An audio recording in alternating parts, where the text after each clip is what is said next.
are planning and working on today. And then, of course, we'll start with the main lecture. Over the years, we have known that the blue economy, or there has been the global consensus on blue economy as a development paradigm. Many countries have envisaged their future growth, economic growth on blue economy.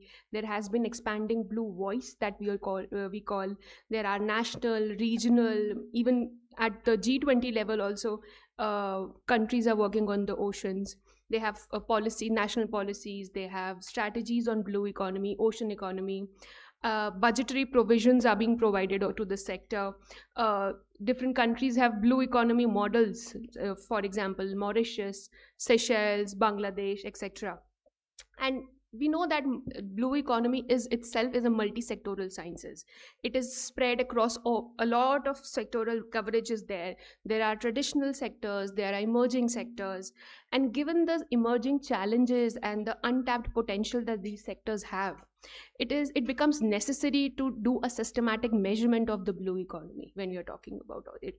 And it is very critical for the ocean governance. And for that, we have a great panel today. We have Dr. Rasik Ravindran, sir, who would be chairing the session. He's a well-known expert on blue economy and, of course, does not need any introduction. He's currently chairing the Society of Earth Sciences India. He's a senior vice president of LIGHTS and the member of Research Advisory Committee of NCPOR. He has also held various positions in the government earlier, being director of NCPOR, deputy director general GSI, chairman program monitoring committee on dynamics of Himalayan glaciers, a lot of others. He has also participated in several Indian expedition to Antarctica. He has led the first Indian expedition to South Pole and the first expedition to Arctic from India. I have a whole list of all the awards that he has been awarded. So I would skip those. Of course, we can talk about later. And our lead speaker for the session is Ms. Sandhya Singh. She's an expert statistician and IIMB alumnus, having 25 experience as an Indian Statistical Service officer. She has held served in various sectors in the government of India, like Swachh Bharat Mission, rural water and sanitation, tourism, health, communication. She's currently serving as the Deputy Director General of Social Statistical Division, Ministry of Statistics and Program Implementation, and has been responsible for overseeing environmental accounting and ocean accounting. She has also served as global expert on maternal mortality estimation for the WTO and MMR estimation and she has represented India in various international forums and for MMR estimation and ocean accounting. And of course, we have Dr. Shrotriya. He's our lead in the CMEC at RIS, and of course, he does not need any introduction as such. So first, I would request Ms. Sandhya to go for her presentation, and then we can have some comments from the chair, and then we can open the floor for the discussion. Thank you.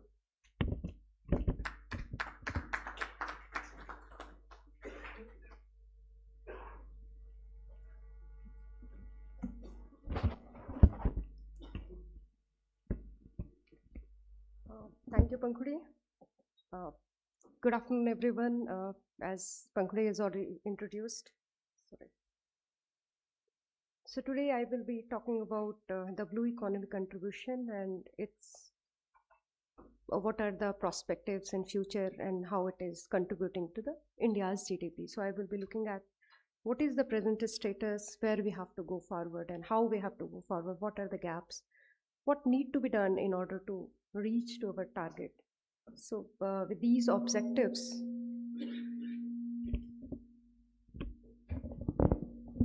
thank you. With these objectives, I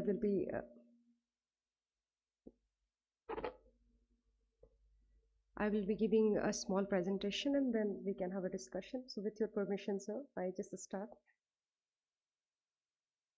So in order to understand what is a blue economy, so traditionally when we talk about the blue economy, the only thing that comes to our mind is the sea, and majority of the people who understand about the blue economy is like the fishing, the fisheries industries, or somewhat the ocean maritime that might be only contributing the sea economy. But definition wise, sea economy consists of uh, basically a broader than what we normally think it might be. So it's basically a subset of national economy which comprises of entire system of ocean resources which are man-made infrastructure within the legal jurisdiction of the country's boundaries, that they are basically the driving force for the economic growth. They're also environmental sustainability and national security. So in short, blue economy consists of all the things which are within the sea, over the sea, and also deep inside the sea. So every component of the sea at these three levels that contribute to the blue economy. So if you have to just look at the surface, echo आ रहा है,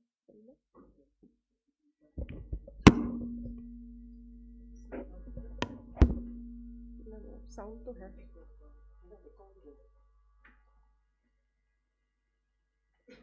दूर से बात करूँ तो. So all the three fragments, the surface, the midwater, and also the deep sea. So these are the three fragments which contribute entirely for the blue economy. So if I have to talk about the surface, which are basically the visible assets. So there are three main things. One is the maritime trade and shipping that we normally see, that ships are carrying lots of goods and services to the entire world. And then the port infrastructure, that is also part of the economy and that contributes to the GDP of the country. So in the ports we have lots of facilities where multiple ships, they come, they lodge there, they provide all kind of materials. So lots of employment is generated in the ports also. Then comes the coastal tourism. So coastal tourism, everybody is fond of going to the beaches. We go to the beaches, we enjoy, we have life there. So that also contributes to a huge part in the economy.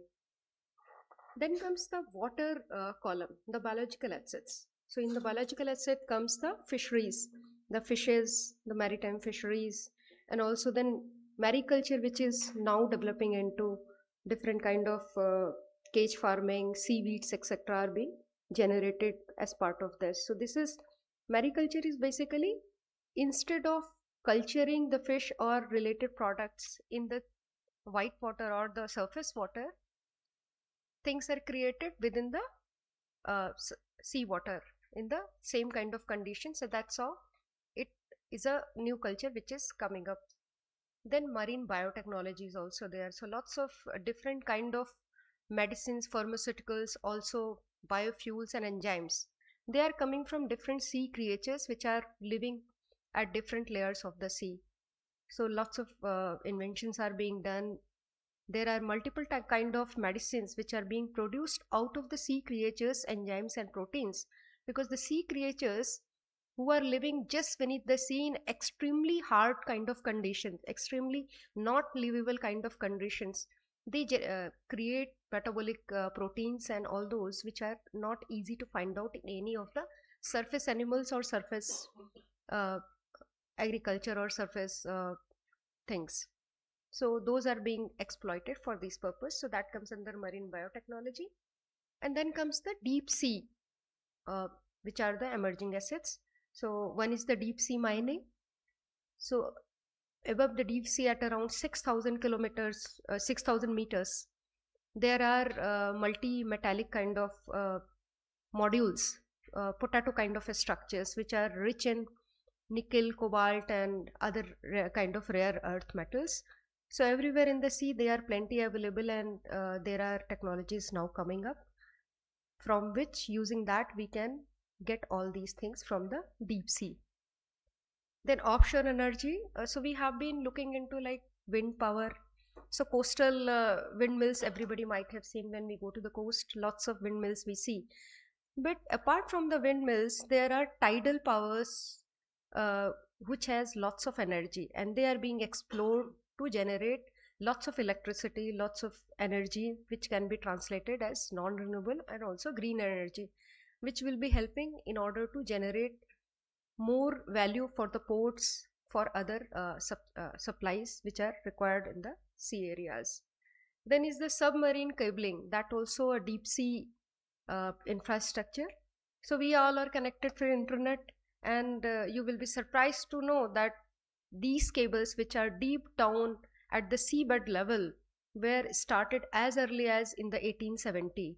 So the first sea cable was established in the deep sea in 1870s, and now onwards lots of new technologies have come up, and now presently we have fiber optics cables which are very strengthened with some glass and other kind of materials. And if you look at that high speed internet, every time we use the internet from any country, the data is translated through these wires only. So if you have look at the kind of how much the wires would be in the seabed, it would be, if we have to just look at the diameter, it will be at least 3 to 4 times of the entire earth diameter. That long wires are lying in the seabed, which is connecting the entire world through the internet facility. So this is like a broadly in nutshell what the sea economy or the blue economy that we talk about contribution. So now here I would just like to make an exception.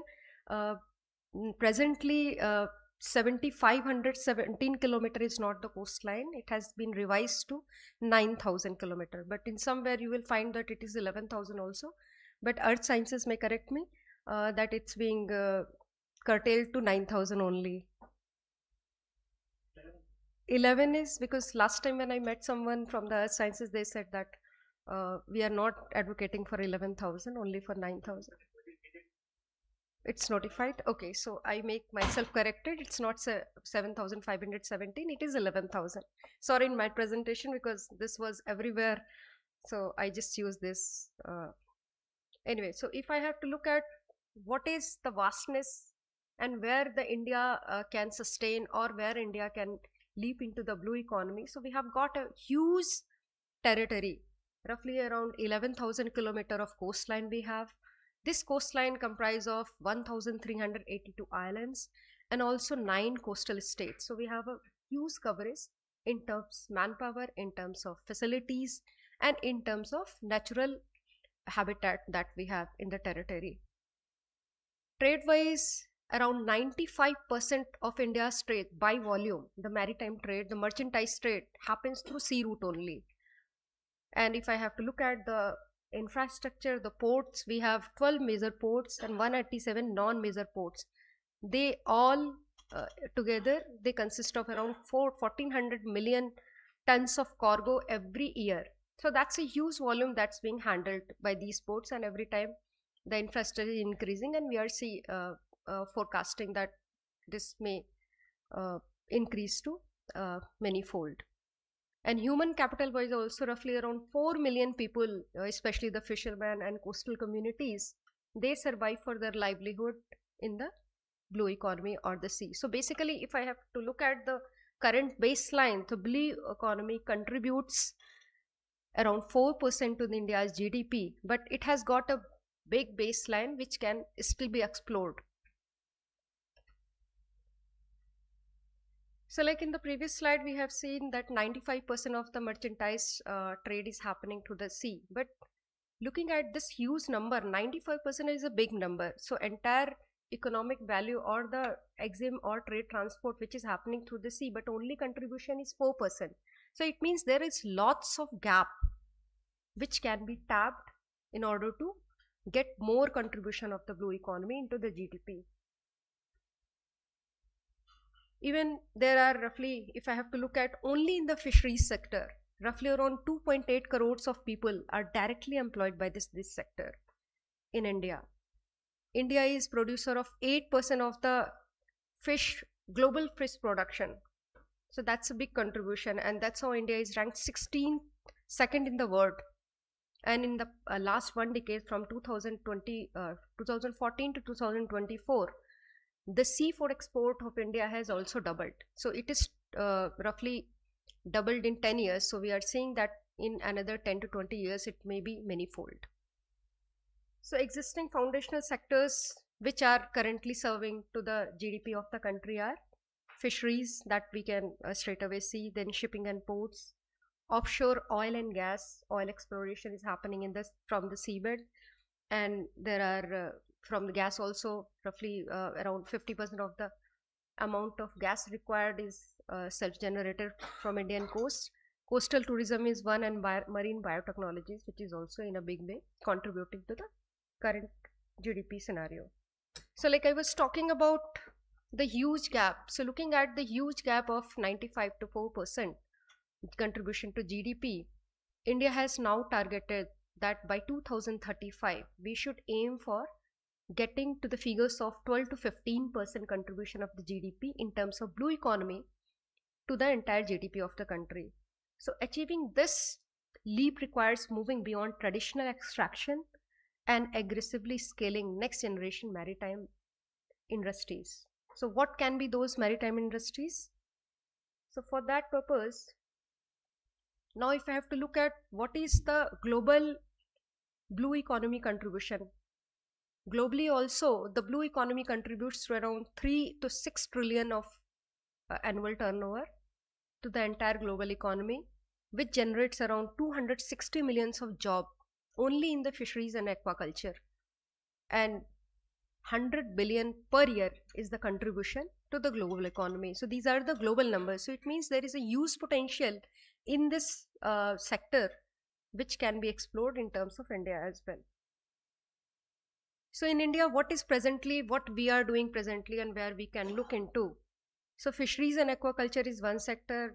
As I already told, that it's the second largest producer of fish in the world, 8% of the total world requirement. 184 lakhs of tons as per 2024 figures. This was the amount that was produced from the fish. And under the PM Matsya Sampradaya Yojana, PMMSY scheme, roughly around 20,050 crore has been invested in this sector. In the trade also, maritime trade and ports, 12 ports and roughly around 1,500 million tons of cargo they are carrying. So average with the invent of new technology and also with the kind of schemes like Sagarmala program, this turnaround time for every ship, which was roughly around 98 hours as early as in 2014, it has come down to 50%, roughly 50% now. So now turnaround time for a ship or a big vessel in the Indian port has come down to 48.6 to 48 hours now. So this has contributed, this could be done because of the Sagarmala program. Then offshore oil and gases. So offshore oil and gases, they are the domestic energy security for the country.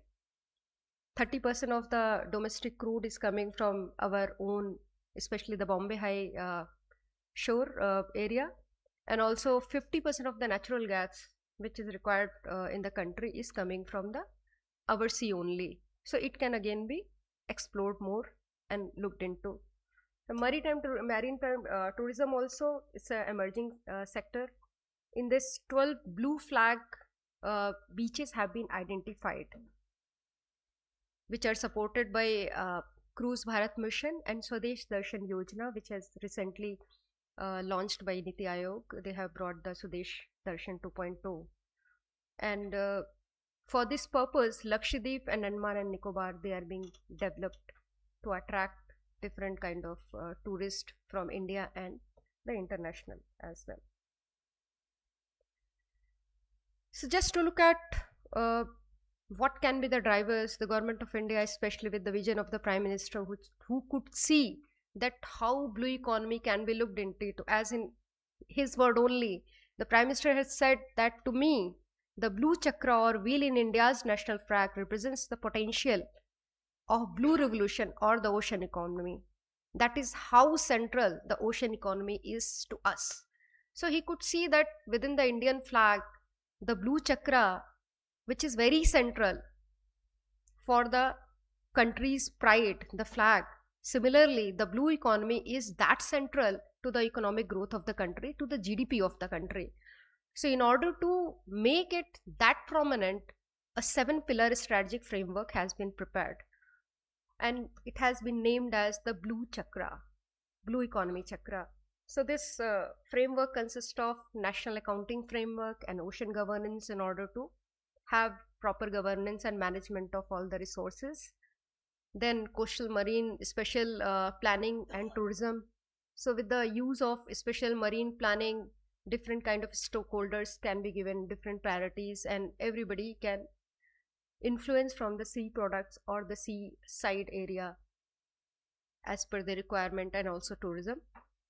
Marine fisheries, aquacultures and their processing can be developed as one of the pillars. Then manufacturing, trade, technology and skill development of the coastal people. They can be made aware of what the blue economy is, how they can get the benefits from that in a better way, though they are already dependent on it.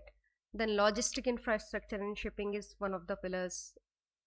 Coastal and deep sea mining and energy. So this is the sixth pillar, which is having huge potential. Then security, strategic dimension and international engagements. So these are the 7 pillars of the strategic framework which will be driving this growth for us to reach to 12 to 15% of GDP contribution by 2035. So in order to reach to these 6 pillars, the industries which will be fetching the most economic development or most economic contribution, so they are the 6 industries which will be having the exponential growth in order to reach to 12 to 15%. So they will have been categorized basically in energy, technology and services and systems. So marine renewable energy, which is basically the offshore wind, tidal and wave energy for long term. Clean power, green power that we have been talking about. Then digital ocean technologies, the AI driven surveillance programs, satellite mapping of the different resources, natural resources in the sea at the bottom level and also at the surface level and mid level. Then this will help in smart fisheries management. Advanced aquaculture is one industry wherein technology driven farming with the reduced pressure, this will reduce the pressure on the wild stock which is there in the fisheries sector. This will also give rise to regeneration of the fisheries product. Then marine biotechnology in that sourcing different kind of pharmaceuticals, biofuels and also nutraceuticals and marine organisms. So all these will help in developing different kind of biofuels and also different kind of chemicals, enzymes which will give rise to the medicines which are required for very rare kind of, especially the cancer or other different diseases for which the medicines are not presently available. So this will help in that. Then is the circular economy. So now what we see in the seaside is everywhere when we go we see that lots of plastic waste. In fact, somewhere I have heard that roughly around a size of Australia kind of area is filled with plastic in the sea. So if that amount of plastic which is there in the sea is basically hampering the sea life and also the sea organism, and in terms of economy if I have to talk, it is also hampering the development of the different economic resources that can be cultivated and made contribution to the GDP. So circular economy basically will be for recycling of different products that are there, and the plastic which is there can be reused for industrial purposes or other purposes. So that is something which will come under circular economy. And then ocean based tourism. So for the ocean based tourism, high value ecotourism and coastal cruise experiences, now you see that India has launched the cruise services inland and in the sea also.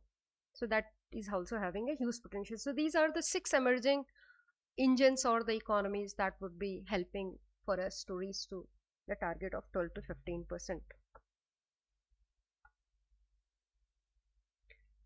So if I have to look by the pillar wise, the first pillar that I am talking about is architecture, next generation maritime trade. So 95% maritime trade is happening to the sea. So basically it is handling 70% of the India's trade by value. Volume 95%, but the value is around 70% of the total trade. And we have a 16th largest maritime globally. We are the 16th country in these terms. For this, in order to increase more into this and also get the more benefit from this, the policy enabler has been 100% FDI have been permitted through automatic route for ports. 10 years tax holiday have been granted for port development enterprises by Government of India. So these are the two policies which are there in order to increase this maritime trade. For example, two mega projects, one at Maharashtra, Vadhavan Port. It is being developed at an investment of 9 billion, and it will be the 13th, because we already have 12 major ports. It would be the 13th major port, which will also be working on PPP model, public-private ship model for increased EXIM capacity. And the second is Galathea Bay at Andaman and Nicobar, which is being developed at a budget of $5.2 billion, and it is being designed to capture international transit cargo, and its phase 1 will be started by, we are expecting to start it by 2021. So these are the two projects that is already there.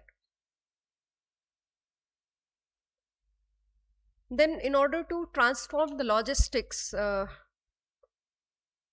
what is required is operational efficiency is required. So operational efficiency has been increased from earlier 93.5 hours to now 48 hours turnaround time for the ship in the ports. So, and the contributor for this particular achievement has been the Sagarmala project, under which roughly 8 lakh crore has been invested through PPP and also by the government.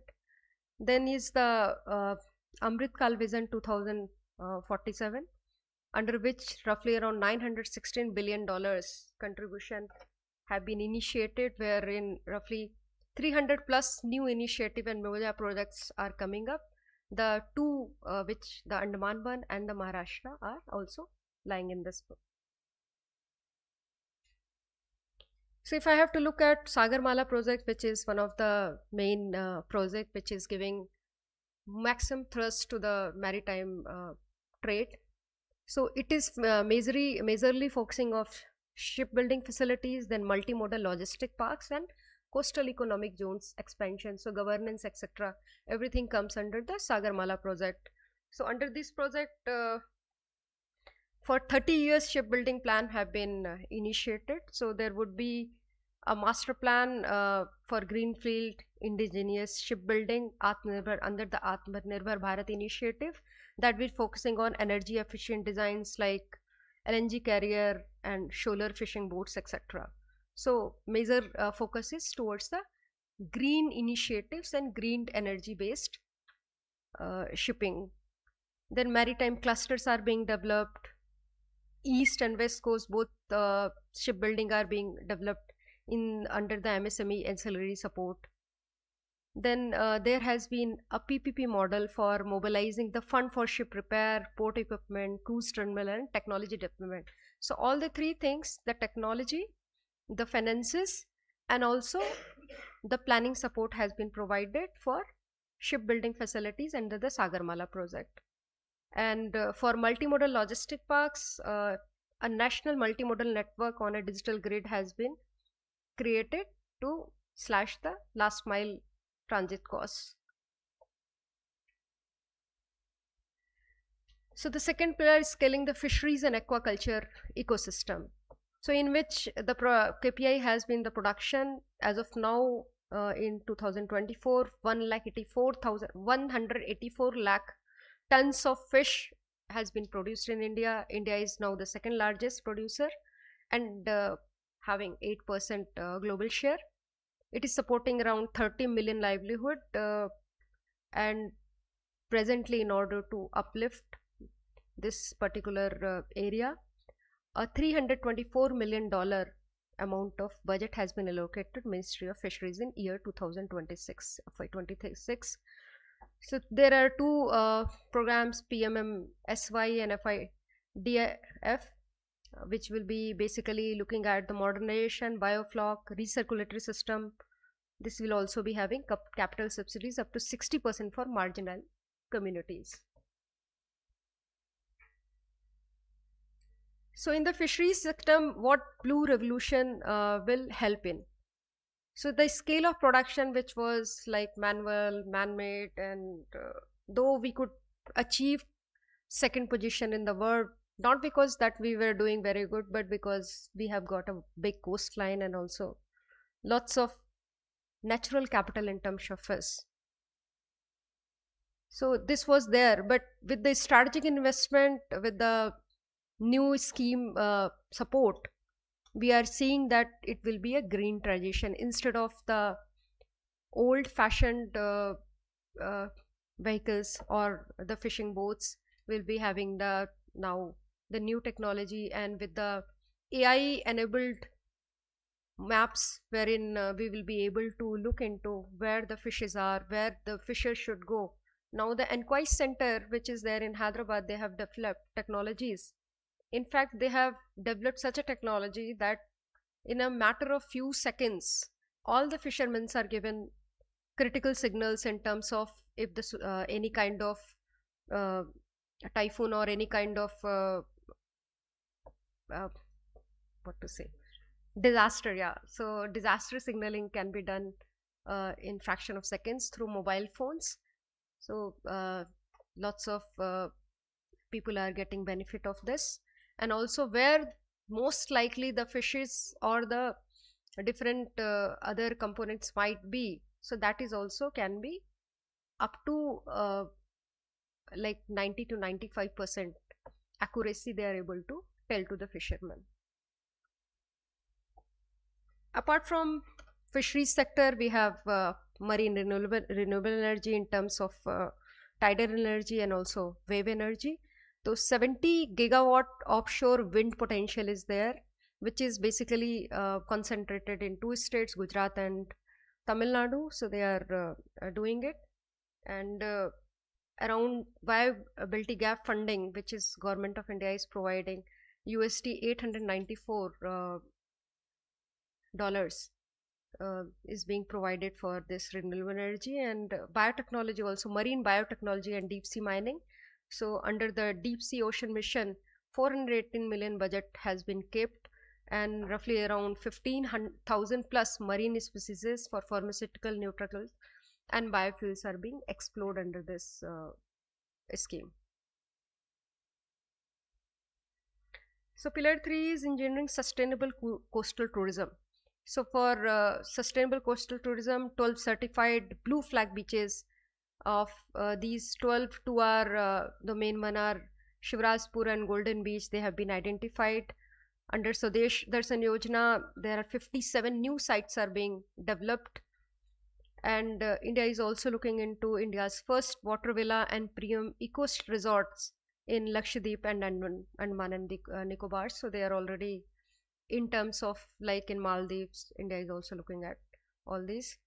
In 2022, tourism strategy was brought in, national strategy, under which tourism was structured around environmental protection, biodiversity conservation, and long-term economic sustainability.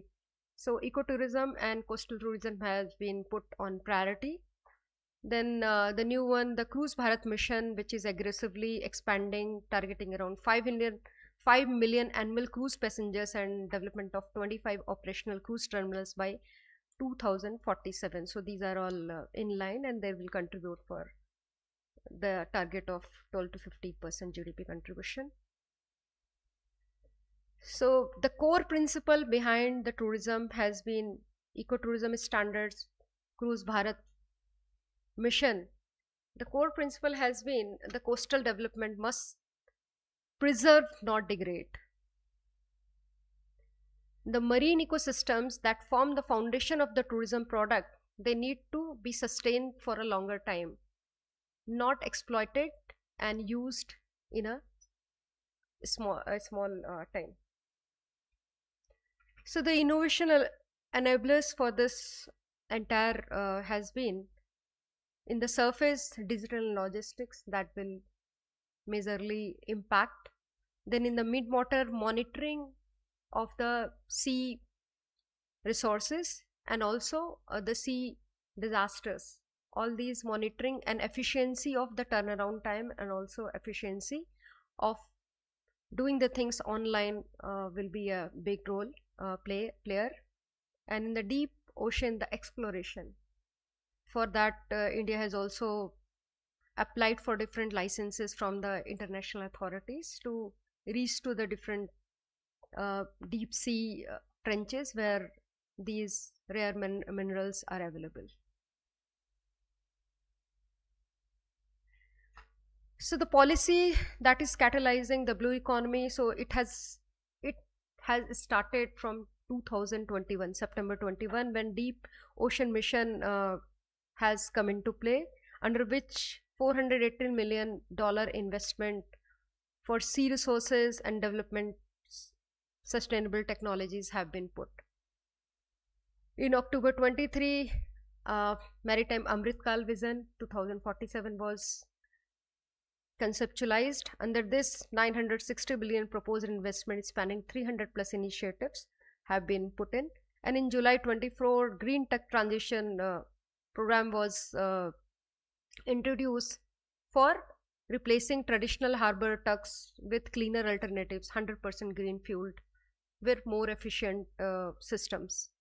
And in August 2024, Shrimp Broad Stock Initiative have been launched.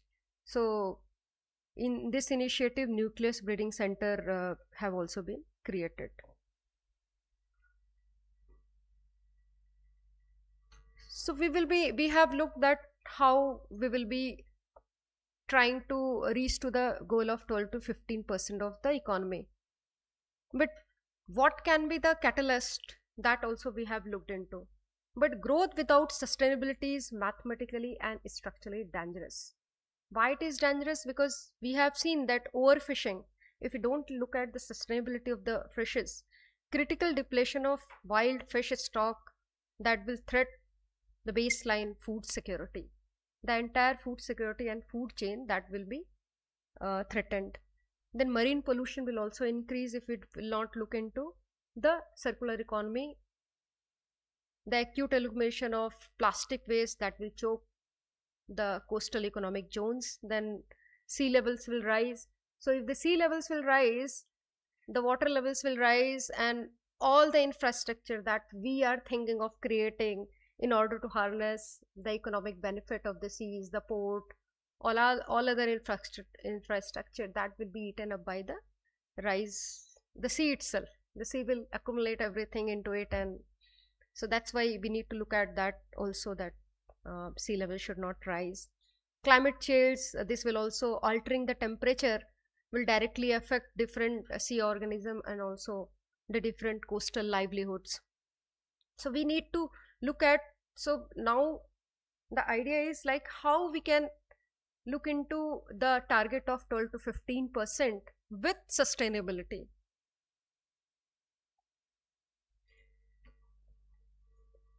Blue economy in India, in terms of the global, the nearest neighbors, the nearest competitors, if we have to look at that, India is contributing 4%. China is contributing to roughly around 10%. Brazil is contributing to around 2.5%. The only difference that we could see is that India has not fully adopted to the sustainability as of now. We are going into it, but it's not being implemented in any of the states fully. However, China and Brazil, China has implemented in 11 provinces, and Brazil is like they have piloted at least for the sea water framework in, so that's why there is a requirement that India should look into the sustainability part of it and try to adopt the UNCR framework for sustainability of the ocean resources. So for achieving to the 2035 target with sustainability, definite shift from exploitation to management is required. So for this, the core principle in the traditional ocean economy, what we were doing was, we were thinking that we have got infinite resources. They're not going to deplete anyway. So we were just getting it. But in the sustainable blue economy, what we need to do is we have to understand that's a finite natural capital and we have to manage it properly. What can be the matrix of success for sustainability? So traditionally what we were doing was we were just looking at the volume of extraction. For example, if I have to look at the fish, we were just looking what is the size of the catch that I have got and how much fossil fuel or how much fish I have got it. But we were not looking into what is being in turn affecting the sea life or the sea resources. So in the sustainable blue economy, what we need to do is we have to look at the ecological balance so that we can have long-term yield, not just for today, but for years to come together. And for that, the methodology that we have to use, what we have been using is the manual, reactive, high waste operation. Nobody was concerned what is the waste being generated. So we were just exploiting. But what we need to do is tech-enabled, circular economy driven, AI driven surveillance, so that we get to know what is where and where we need to take the step in order to get the things or rejuvenate the sea life or sea capital. So traditionally GDP calculations that we normally do, what we do is we don't look at the environmental degradation. We simply look at what are the numbers, how the GDP, what is the economy contribution. So only the numbers, what is, how much money I'm getting out of it. For example, if I have to look at the mangroves, it's for a traditional GDP calculator, it is just a wood stock. They will be simply getting the wood, how much it is being cut, the wood is sent to the market, what is the value of the wood, and then it is numbers and calculated and contribution to the GDP. But when we look at the sustainability, it's being seen from a different perspective. It's seen from the perspective of if this mangrove is being removed, what is going to affect. So what it is presently doing, like the mangroves, their roots are into the deep sea kind of areas, not deep sea, like they just flood and all other disasters which could happen because of the tides, they all they protect the coastal line against that.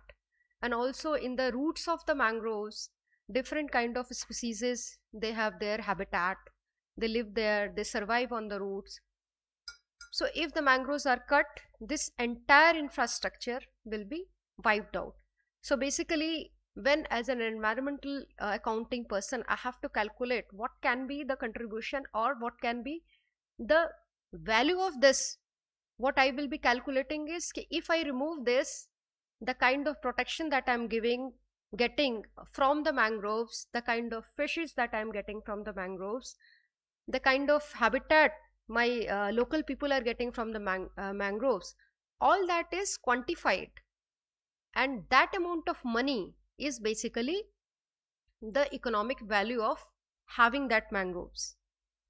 So for example, the Sundarban deltas, mangroves roughly around 900 kilometers or something like that. I may be estimating more.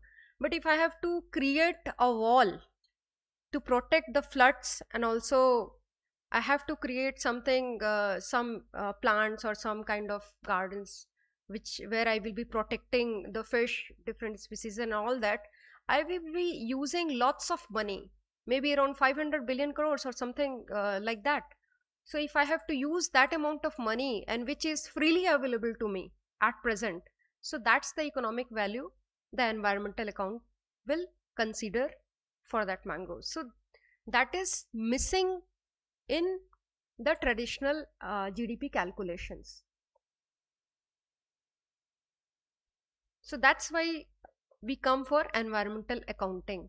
So in that environmental accounting, what we do, we integrate statistics that illuminates the relationship between the environment and the economy, both the impact of the economy on the environment and the contribution of the environment to the economy. So both the things, the contribution and impact, both are being integrated in terms of numbers, calculated, quantified and added into it. This also provide information about the extraction of the natural resources. Like we have to maintain a balance. For example, if I have to go in the sea for fishing, so I know that this 10 tons of fish is available somewhere. So in order to extract, I have to make sure that my extraction should not go beyond the limit, that after certain period of time it again remains 10 tons. So I have to make a balance that 10 ton remains after, even after I keep getting the fish from there. So that kind of sustainability I have to maintain. So in the environmental account, we have both the things, what is present, what is going to be in the future, and what is available as surplus, which can be exploited or used for our economic purposes. So these accounts also present information in physical and monetary terms. So physical terms will also be there, and also the monetary. So when physical things are converted into monetary terms, then only we feel that yes, something, it is important that it need to be look into. So why environmental accounting is important? Because there are some things, especially the natural sustainability and natural resources, they cannot be quantified in the traditional economic or GDP calculations. So, and also the damages that is being done to the natural resources, they are not captured in the traditional economic accounting. So that's why we need environmental accounting.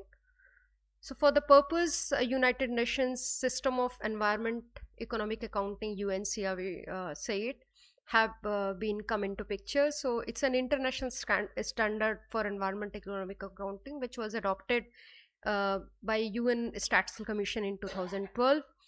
Basically, it's a conceptual framework for understanding the interaction between the economy and the environment. It also describes stocks and changes of environmental assets.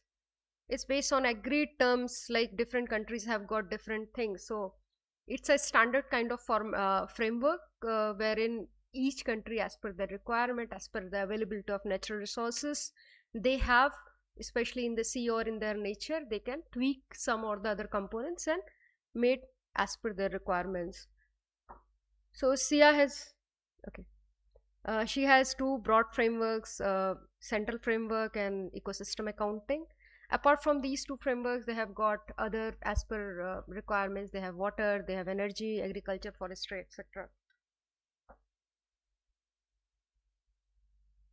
So if I have to talk, when we adopted in India, environmental accounting has started as early as in 1997, wherein just initiated in terms of few studies, and then comes a 2011 expert group for preparing the roadmap was established in 2013. This Green National Accounts for India framework, it was created by the expert group, which has advocated for SIA accounts in phased manner. And 2016 interministerial group was constituted. Then in 2018, India has adopted, after 2012 SIA enhancements, India has adopted 2018 and has brought in the publications.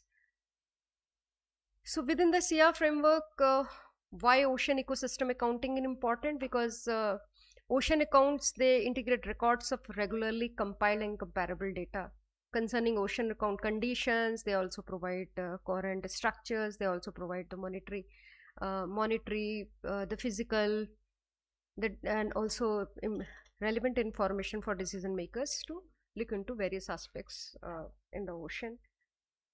So I have already talked like extraction to regeneration focused, which is going to be our next big thing.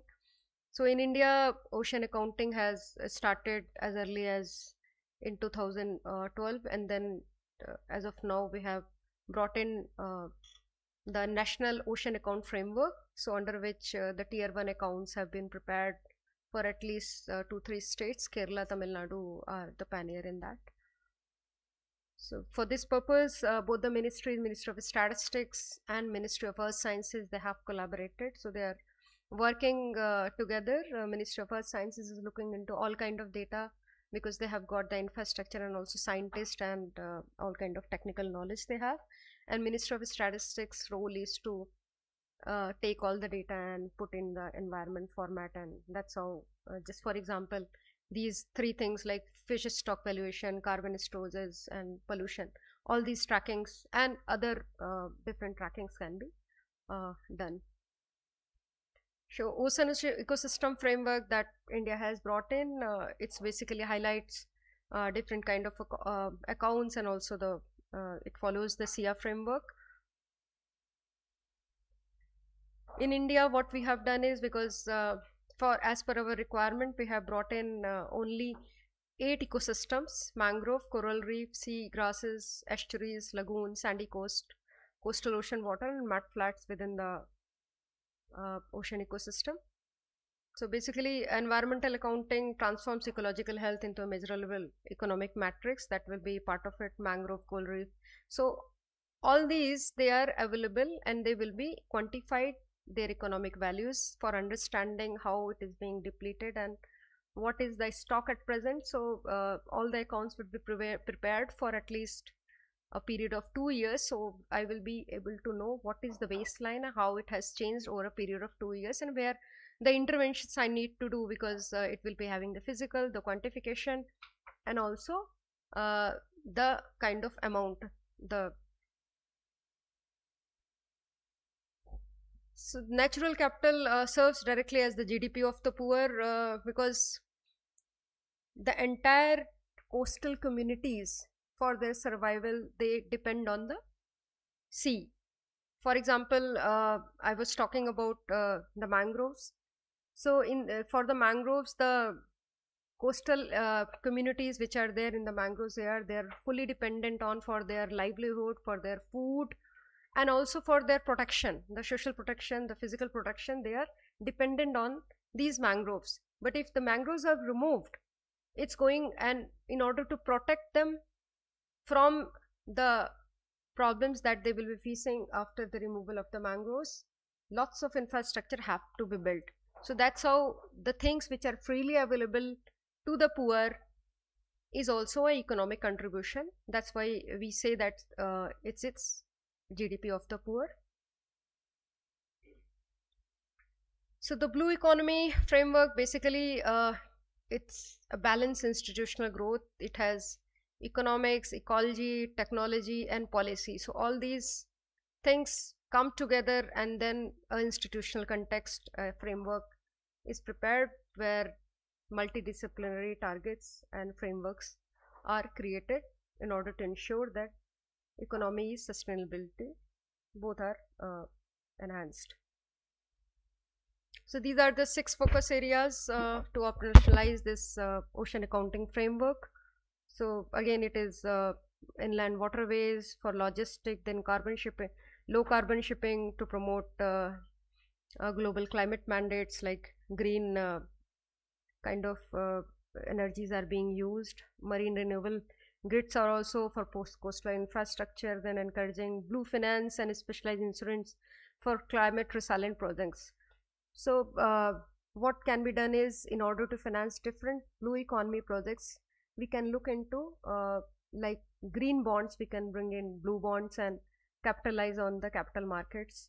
We can also then, looking at when there is a quantification of these and measurement of the blue economic resources there, even the insurance companies, they can come into picture.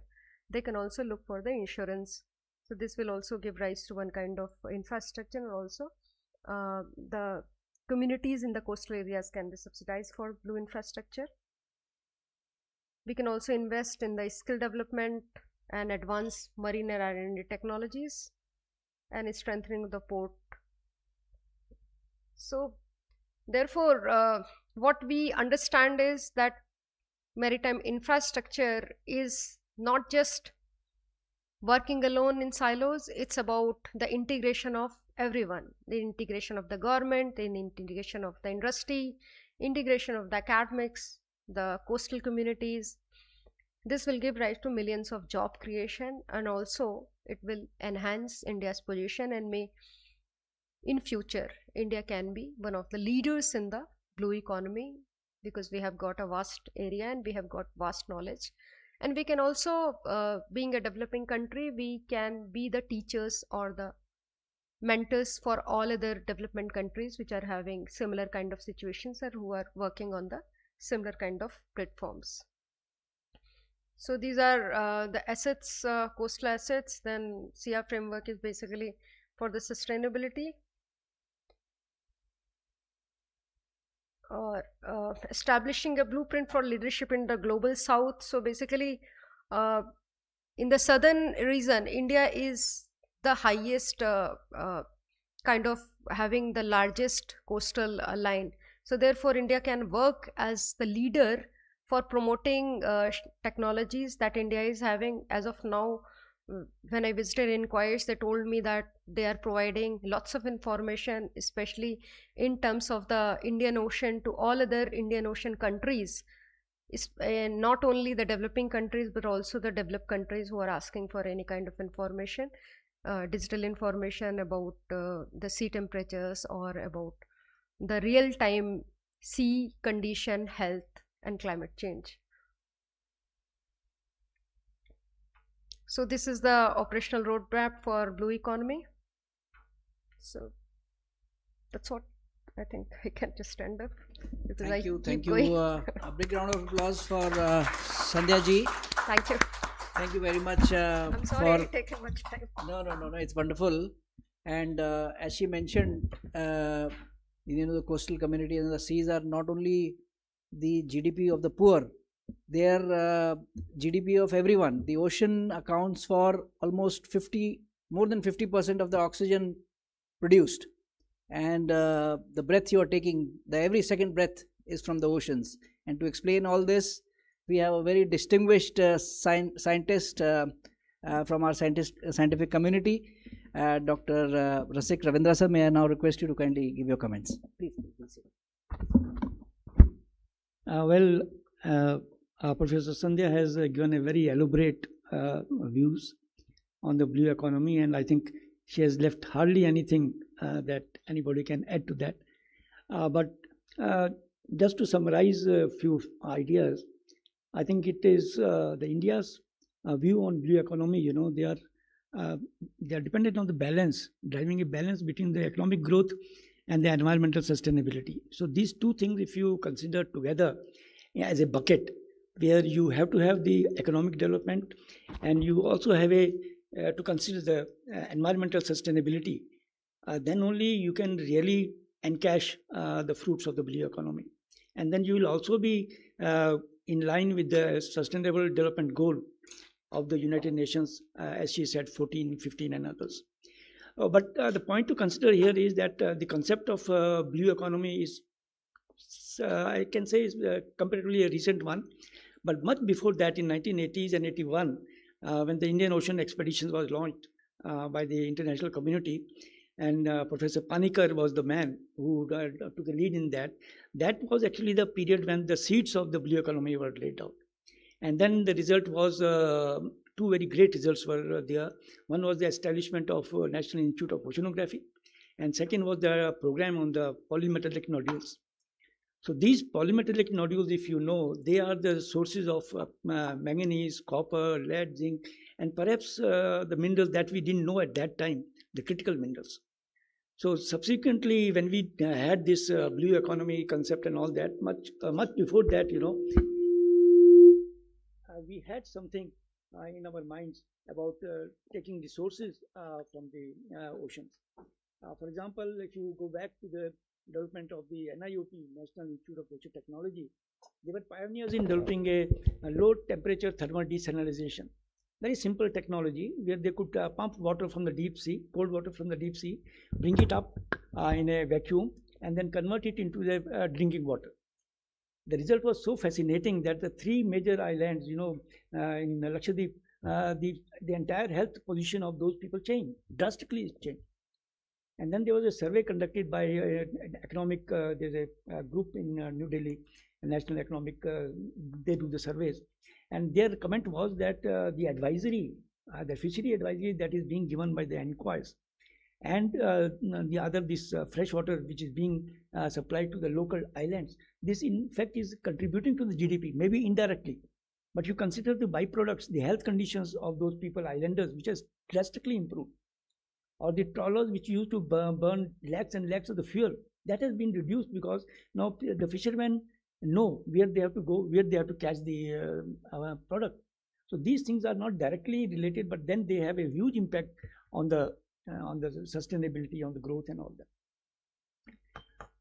So I was just going through, and then you see the concept of deep mineral exploration. There are two major aspects of resources from the ocean, apart from what she said, tourism and other things, and wind energy and fuel energy and all those. The one is the living resources, and another is the non-living resources. Living resources are very well known. There's plenty of non-living resources because we are gradually depleting our earth from all these resources, base metal resources and all that. So where is the window, where is the place where we can go and get them? These are only the ocean beds. And then whether it is manganese, it is iron, it is critical minerals, it is copper, it is lead, it is zinc, it is chromium, all these minerals which you require for the modern technology, they are only present in the deep sea. And those locations of the deep sea where they are present have already identified. For example, they have to be in the mid-ocean regions. They have to be areas where the subduction has taken place. So we know those locations. We have applied for the seabed to the Seabed Authority for doing exploration in those areas, and a number of expeditions have been launched. Places have been identified, and we are just waiting for the technology to be to take birth, so that those things can be taken out and they can be converted into metals. So we are gradually on the path. And very recently, Niti Aayog also has given a strategic guidance, which is called India's Blue Economy Strategy for Harnessing Deep Sea, Offshore and Fisheries. So people are on the move. And then if you see how science is contributing to all this, big way, the way the climate change is taking place, the way the heat of the equators is being transported to both the poles, North Pole and the South Pole, the way the Atlantic Meridian ocean turning is taking place, and the fear that is rising in the global community that if AMOC, Atlantic Meridional overturning, reduces, there will be a basic changes in the ocean circulation. And once the ocean circulation gets depleted, the atmosphere will get different, because ocean atmosphere, they work as a closed system. And then we do not know what will happen, because all the atmosphere, the monsoons and everything is related to our agriculture, and then agriculture is related to the GDP. So all these things are related in a vicious circle. If you disturb one thing, the other thing gets disturbed. Now, our oceans are becoming, they are, as Dr. said, they are producing the oxygen that we breathe from phytoplankton and from other things. But they are also the deep sink of the carbon. And most of the oceans are becoming acidic because they have absorbed most of those carbon dioxide, which we were not thinking that they will do. So what will happen ultimately, that the scientists have to come out with some solution how to remove this acidic nature of the ocean. Somehow the glaciers are melting, so the fresh water is entering into the glaciers, so that is also causing some sort of a relief to the human race. So we have hopes, we also have the dangers. So basically we have to work in some sort of a equilibrium to see that the nature is restored, equilibrium is restored, and we do not harm the earth beyond the limit that it cannot be recovered. I think I'll put a stop to that. And thank you, sir, for taking that forward. It's a very important aspect of carbon sequestration and the carbon sink the ocean provides. India's ambition or relationship with ocean is not a policy kind of an ambition. We have been a maritime nation right from ancient times, and the world's earliest known dock at Lothal was in India. And our literature talks a lot about sea. The Tamil Sangam says that sea is a place of work, it is a place of commerce, and it is a place of wonder also. All the wonders what Dr. Rasit Ravindra mentioned about the sea. But in the end, I would like to leave you with a thought, and that's an important aspect or a simile with respect to the Samudra Manthan, which we had, and the mythological story of the Samudra Manthan. The sustainability aspect of the seas cannot be ruled out and cannot be harnessed without collaborative effort. So the Samudra Manthan was a collaborative effort between two. Now, besides that, any industrial or economic process will produce some or the other affluence or pollution and waste. So the circular economy, to handle this waste, as was the waste or the pollution or the pollutant or the toxin produced in Samudra Manthan was that poison, and we have to have a sink like Shiva or the ocean to have take that or balance it out. A solid foundation is required as the kurma or the tortoise on which the foundation was there, and that is the economic framework which we require.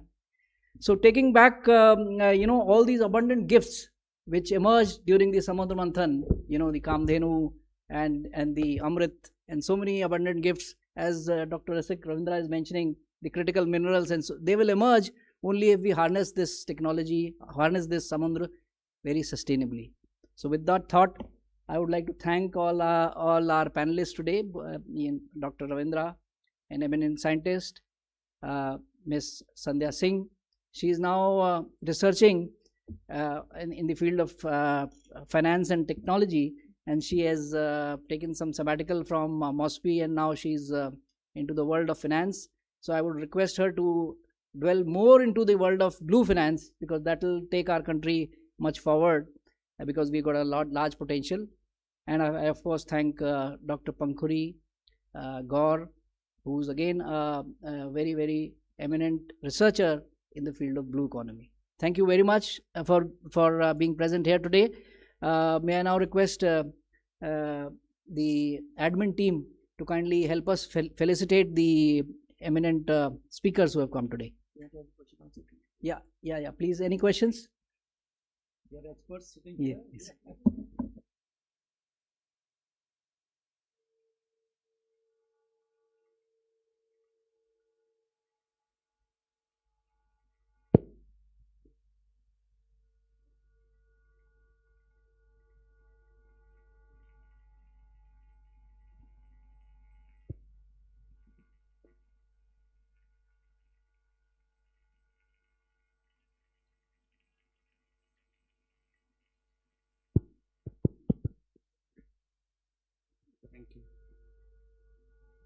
Thank you. My name is Mohammed Koya. I'm Fisheries Development Commission, the Ministry of Fisheries, Department of Fisheries. Thank you, Sandhya Madam, for an excellent presentation on the economy framework. My observation on the presentation is that the fisheries production you said is actually 19.9 now, 19.5 in the 2025 data. Of that, only 1% is from marine. Remaining is from aquaculture, and the aquaculture is on the inland and on the in the freshwater side. Now we have to take that with a caution of when you are accounting for economy, for blue economy. But this 25%, yeah, that is very important from livelihood and ecology from marine, because our discussions were. But you started with actually marine aquaculture, mariculture, which I thought it is a right way of looking at it. In the sea, the potential for now to enhance our production is the aquaculture in the sea. There's immense potential. Now you said China is the leader. China leads because their production in aquaculture, not only in inland but in marine aquaculture. They have a lot of advantages with respect to suitable sites for aquaculture with the technology. Now for India it is a challenge because we need a technology a little more stronger, because we don't have very conducive environment in the coastal areas for aquaculture with the present technology. Our seas are more exposed. Our ocean, actually coastal area, a lot of fishing activities happen. So compromise, we have to do it in the offshore. Mariculture in offshore area is investment rich.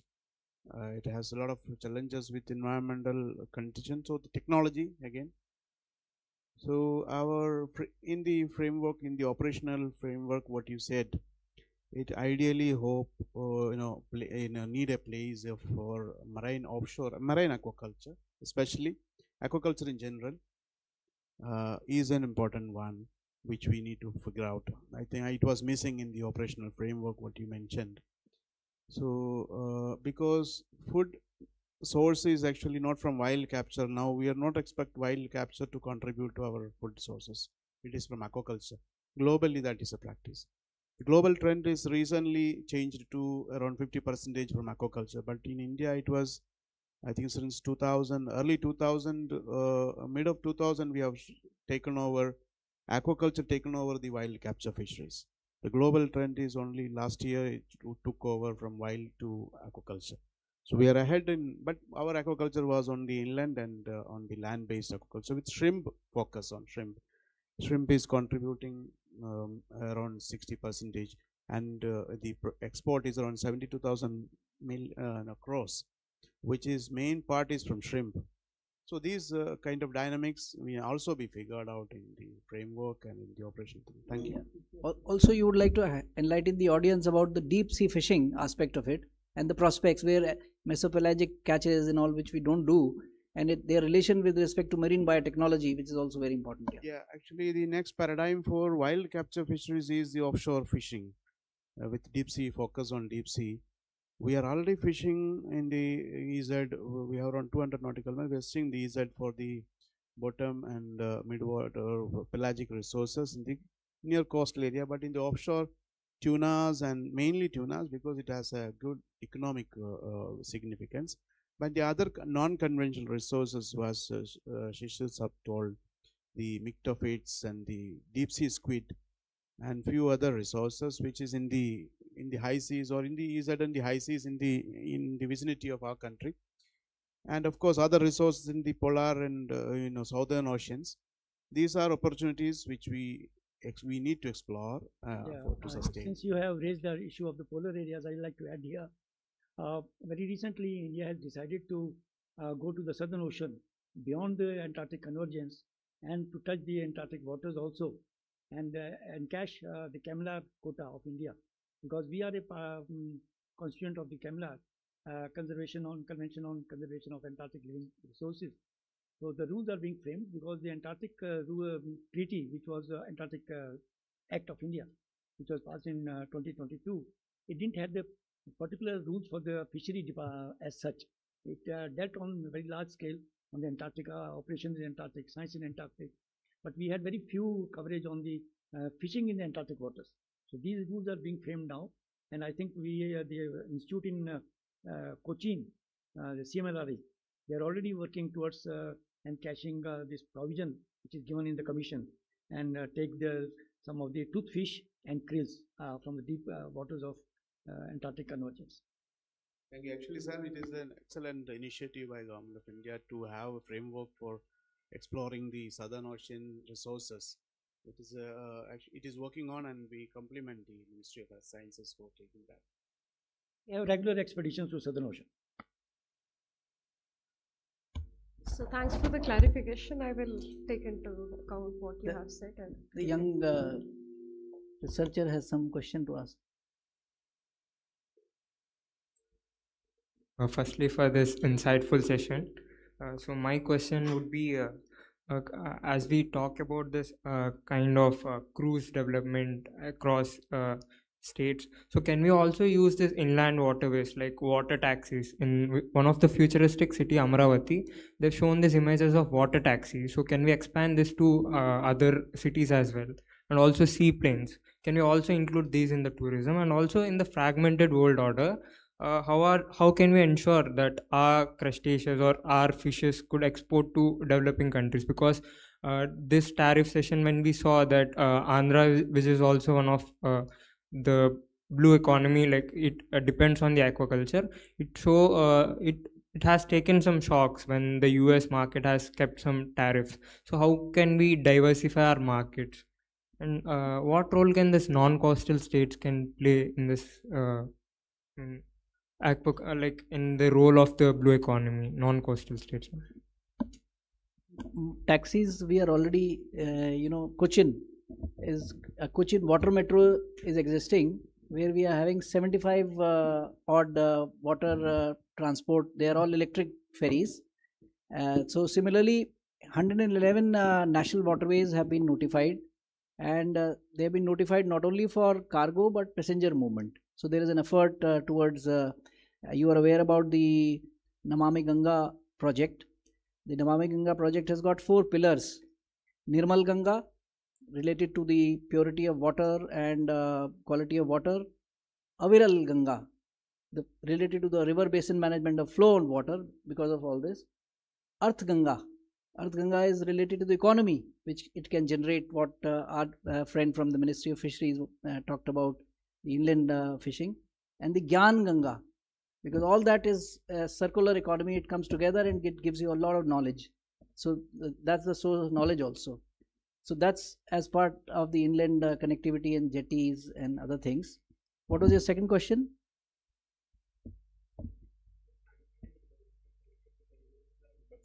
Export diversification. I would request our, because he is the most yeah. Actually, we have just witnessed the that diversification, what government's initiatives have helped.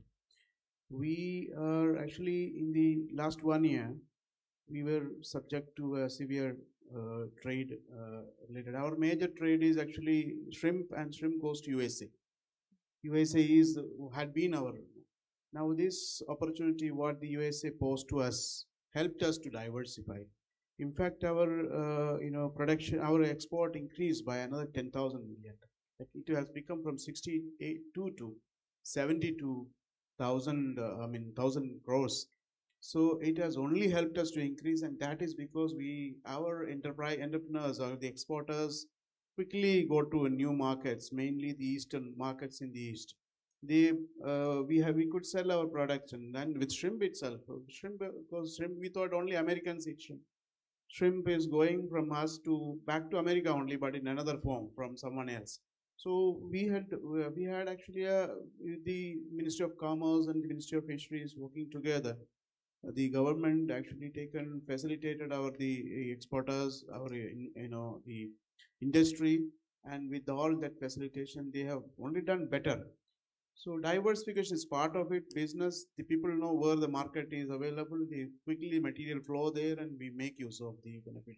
So we have just witnessed the capability of India in diversifying our market, and definitely that is a way forward for us. But that's value addition, of course. Yeah, we need to add value to our products, and then utilize further. We can enhance our export to 1 lakh ton, 1 lakh crores in another 2-3 years itself. If we spent our export value added export is around less than 20%, which is a weakness of ours, which we are government as a department, both the commerce as well as the fisheries ministry are focusing on enhancing.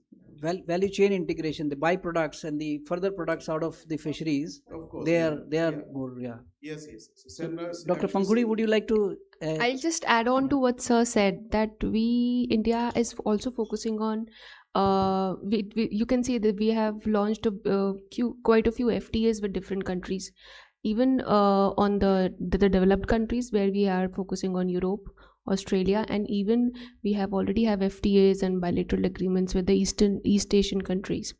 To what he said, that it's not only that we can see there is an intra-regional trade in fisheries within the developing countries. So in the Indo-Pacific region, if you see, specifically in IORA countries, there has been an intra-regional trade, and which has been increasing. And we are also talking about where the countries are exporting the fish feed as well. So not only the fish, but the byproducts are also being exported. So that is why, and because we have been focusing on the fisheries sector, that is why we were able to diversify as well, as Sir mentioned. Huge opportunity for the younger generation to venture and start startups and stuff like that. Huge opportunity. I think we'll. Oh, Sorry. Sorry, a very quick question. Sandhya ma'am, you had a very excellent presentation on offshore wind potential also. And when I was going through that slide, I saw 70 gigawatt of potential is available in India, specifically for Gujarat and Tamil Nadu. And I did read up last year the news for offshore wind tender that was released, and how due to lack of developer interest, even though the viability gap funding mechanism was adopted and ports were also supposed to be upgraded, even then there has been a lack of clarity and lack of information on what's the next step for 2026 offshore wind itself. So that's something I would want to know, because that's an excellent opportunity in terms of energy also that we do have in the deep sea. The point you have made is a very good point, but frankly, I have not gone much into that, the problems that you're talking about. So I just looked into what is happening and what can be done. But I will definitely look into it, and maybe other panelists if they have any answer, because I don't have. So What very is the good question. Thank you. What is the question? That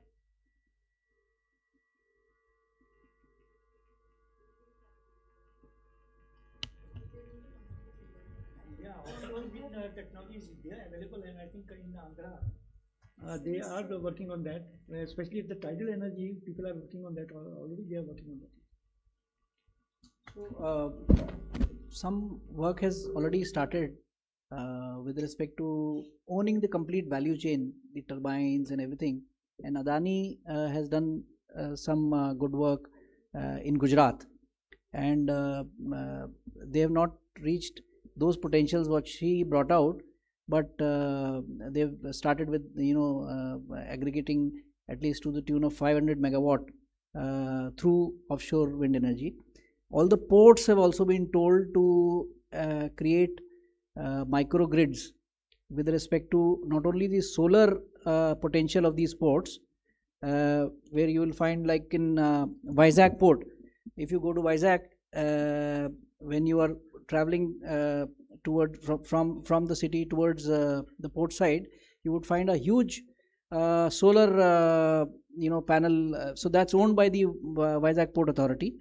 So that's the solar part of it, but they've also been told to integrate the offshore wind energy, and that's another. So they'll create and these microgrids and renewable energy, harness this, and then provide it back to the ecosystem itself, in the sense that the ships visiting these ports would be utilizing the shore power supply rather than running their own diesel generator. So that will not only reduce the carbon footprint and less pollution, but it will also promote the renewable energy. So those efforts are on, and of course there's a long way to go, and it's only the younger generation which can take this forward in a accelerated mode, isn't it?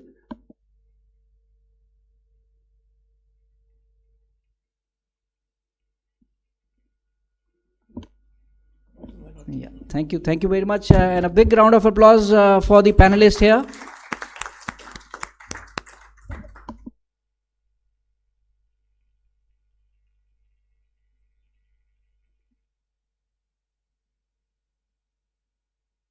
Request our friend Dr. Vijay from the Ministry of Earth Science to come and felicitate our Professor Vijay, or Dr. Vijay is an eminent scientist from Ministry of Earth Science, and he's just super animated, but we still want his presence in all our efforts. So may I request.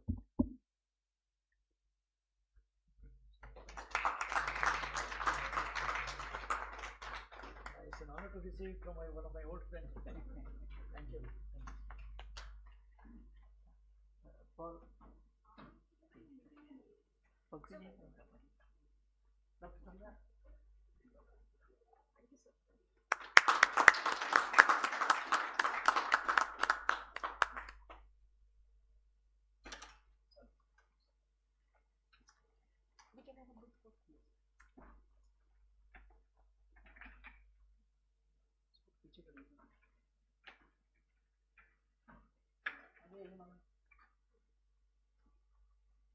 There is an exhibition going outside, and the photographer has picked the Nanda Devi and the Nanda Devi and the Sunanda Devi standing next to each other. Thank you.